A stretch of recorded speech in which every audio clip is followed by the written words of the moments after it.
নোয়াখালীর ৮টি উপজেলা ও ৭টি পৌরসভার বন্যা পরিস্থিতির ধীরে ধীরে উন্নতি হচ্ছে। বিভিন্ন উঁচু এলাকা থেকে পানি নামতে শুরু করেছে, তবে এখনও নিচু এলাকার কয়েক লাখ মানুষ পানিবন্দী হয়ে আছেন। শনিবার সকাল থেকে জেলার বিভিন্ন আশ্রয়কেন্দ্র থেকে কিছু মানুষজন নিজ নিজ গৃহে ফিরতে শুরু করেছে।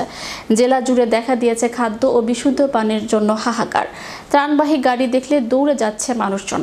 এদিকে জেলার ১২৬৯ আশ্রয় কেন্দ্রে ২,৩১,২৬৩ জন মানুষ আশ্রয় নিয়েছেন।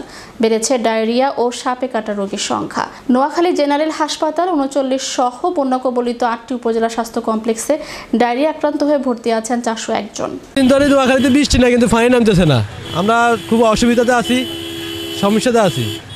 নোয়াখালীর মানুষ খুব দুর্ভোগের মধ্যে আছে। এখনো অনেকের বাড়ির সামনে ১ কোমর পরিমাণ পানি, কারো মাথার উপরে পানি, এরকম অবস্থা। পানি নামতে অনেক সময় লাগবে।